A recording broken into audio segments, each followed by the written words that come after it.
আসসালামু আলাইকুম। আজ আমি আপনাদের সাথে একটা ছোট্ট করে সুইট ডিশ শেয়ার করতে আসছি। এটা হচ্ছে পেঁপের হালুয়া। প্রথমেই আমি একটা পেঁপের অর্ধেক নিয়ে নিব।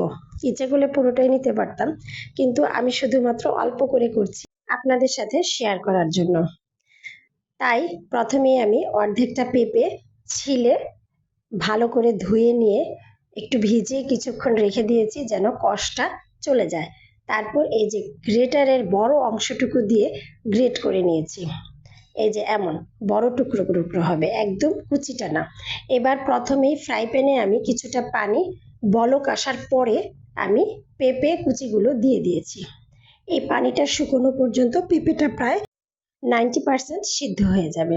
এই তো পুরো পানি শুকিয়ে নিলাম আমি, কিছুই দেইনি ফ্রাই প্যানে। এবার পেঁপেটা আমি একটা আলাদা বাটিতে ঢেলে নিচ্ছি। এবার নতুন করে এই ফ্রাই প্যানটা আর ধোয়ার প্রয়োজন নেই। এই ফ্রাই প্যানেই আমি 1 চামচ ভরে ঘি দিয়ে দিলাম। ঘিটা মেল্ট হওয়ার সাথে সাথে দিয়ে দিব সেই পেঁপে কুচিটা। আমার ভিডিওগুলো যদি আপনাদের ভালো লাগে তাহলে অবশ্যই লাইক, কমেন্ট এবং শেয়ার দিয়ে পাশেই থাকবেন। আপনারা কমেন্ট করলে আমি অনেক উৎসাহিত হব। এই তো ঘিটা মেল্ট হওয়া পর্যন্ত একটু অপেক্ষা করলাম। এবার আমি ঘিয়ের মধ্যে পেঁপেটা দিয়ে দিচ্ছি। এটা গরম গরম পেঁপে, অতএব কোনো সমস্যা হবে না। আপনারা ইচ্ছা করলে পেঁপেটা ঠান্ডা করে নিলেও কোনো সমস্যা নাই। এবার পেঁপেটা এই ঘিয়ের মধ্যে খুব ভালো করে ভেজে নিতে হবে। ভাজতে ভাজতে মোটামুটি যখন একটু তেল ছেড়ে আসবে, একটু ভালো করে পানিটা শুকিয়ে ভাজা ভাজা হয়ে আসবে, তখন আমি এতে দিয়ে দিচ্ছি 1 ফোঁটা কালার এবং 1 টেবিল চামচ পরিমাণ চিনি। এতে আরও দিয়েছি দারচিনি গুঁড়া এবং একটা এলাচির ভিতরের অংশটুকু। এলাচিটা খুলে নিয়ে আমি অংশটুকু দিয়ে দিয়েছি। ইচ্ছা করলে অংশটুকু আপনারা একটু থেতো করেও দিতে পারেন। আমি আর থেতো করিনি, আমি পুরোটাই দিয়ে দিয়েছি। এই তো এগুলো এখন ভালো করে পেঁপের সাথে আমি নেড়ে চেড়ে মিক্সড করে নেব।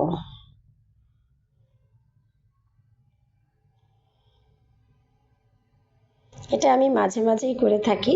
এটা রুটির সাথে খেতেও ভালো লাগে, বা মেহমান আসলে ঝটপট করে এটা করা যায় নাস্তাটা।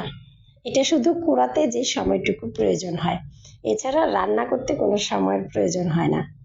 এই তো 1 ফোঁটার মতো আমি কালার দিয়ে দিয়েছি, ফুড কালার।